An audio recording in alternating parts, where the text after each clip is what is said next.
Anybody know who this guy is? Absolutely, Vice Admiral James Stockdale, highest ranking naval member to be a prisoner of war in Vietnam. And he was in captivity for 8 years. And he came up with what's known as the Stockdale paradox. The Stockdale paradox, in part, says that you have to look brutal reality in the face and confront it. Don't delude yourself. He saw several of the prisoners saying, oh, well, Thanksgiving's coming up. Hopefully we'll be out by Thanksgiving. And then they wouldn't get out and they'd be dejected. And then they'd say, well, Christmas is coming up. Maybe we'll get out by Christmas. Christmas comes and goes. They don't get out. The guys are dejected. He just said, look, this is my reality. I'm going to face it. I'm not going to get out for a long time. I'm going to deal with my day-to-day situation. And so it's important for all of us to look at the brutal reality that we face. There are ups and downs, pros and cons, good things and bad things in everything we do. And it's important to see what your circumstances are, understand them for what they are. Confronting brutal reality directly is very important. And the first part of the Stockdale paradox, I have this quote up here from Gandhi. Man often becomes what he believes himself to be. If I keep on saying to myself that I cannot do a certain thing, it is possible that I may end by really becoming incapable of doing it. On the contrary, if I have the belief that I can do it, I shall surely acquire the capacity to do it, even if I may not have had it at the beginning. And what lesson 14 is that you have to have faith that you'll succeed.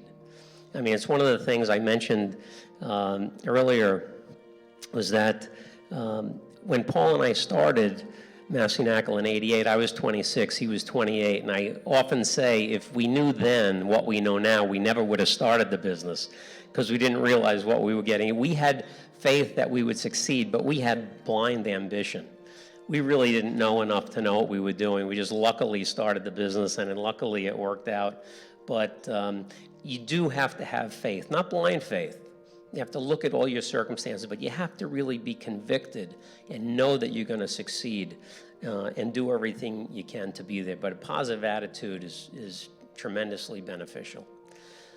Lesson 15, I guess we all feel like that woman on the top picture, right? We all have a million things to do. And down in the bottom, she's handing some of that off.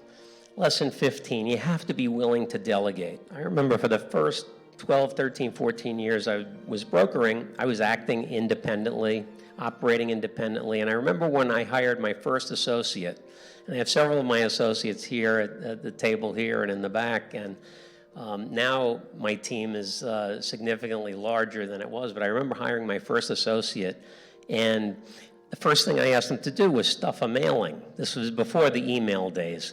And he kind of looked at me like, you want me to stuff a mailing? And I said, hey, pal, you know how many millions of pieces of mail I've stuffed in my career? I got more paper cuts than anybody I know. You have to stuff that mail. And that made a lot of sense because I shouldn't be stuffing mail. And today, my team is 17 people. I have personal assistants who do everything for me from making reservations, answering the phones, picking up my dry cleaning, making dental appointments for me. You name it, they do it. And so on down the line. John Hageman, who's here in the back, my right-hand man, my partner, run my team for 14 years. We have analysts, public relations, marketing, associates. I could not do a tenth of what I do without this group behind me. So you can't be afraid to delegate. And even when you want to bring somebody on to help you and you think, oh, well, you know, can I really afford to hire this person, kind of on the fence about it? I would say if you're going to make any mistake, make a mistake of hiring somebody too soon rather than waiting too long to hire somebody, because the leverage that you have by having people help you and work with you really changes your life dramatically. Lesson 16, that is the old MK training manual. We believed in hiring the best people we possibly could hire and investing in them through continued training. We had our training manuals, we had 3 of them, total of about 400 pages of different things that we always encourage people to do, teach them the business. but again, to invest in your people through training and also invest in yourself. Take that extra class, become an expert on tax, do something that is going to make you have a greater skill set than you have had before.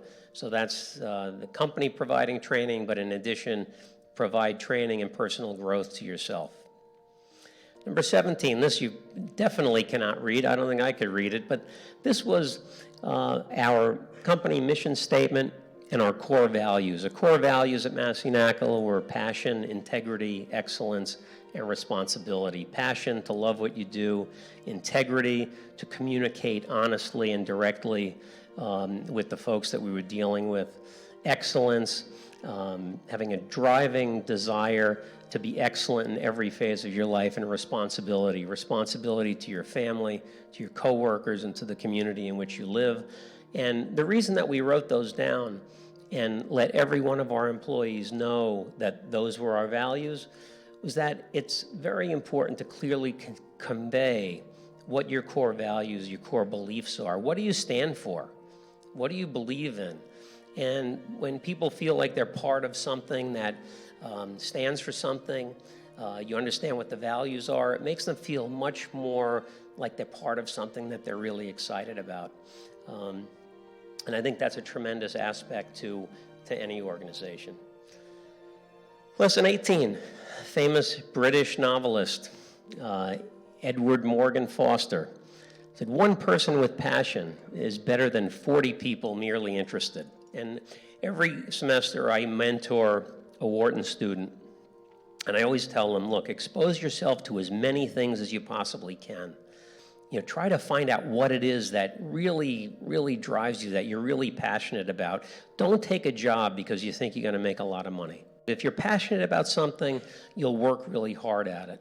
And if you're passionate and you work hard and you're at the top of your field, whether you're in commercial real estate or you sell ocean liners or you write poetry, you're going to make a lot of money. It's all about being passionate about what you do. Lesson 19, Rome wasn't built in a day. Have a long-term perspective. Our business is, in most cases, deal-making, right? So it's easy to say, well, let's just get this deal done, move on to the next one. It's not about getting things done. It's about having a long-term perspective, and that helps you to always do the right thing every time, even if nobody's looking. So having a long-term perspective is critical. Lesson 20, this picture cracks me up because it shows strengths and weaknesses, and you have to know your strengths and weaknesses.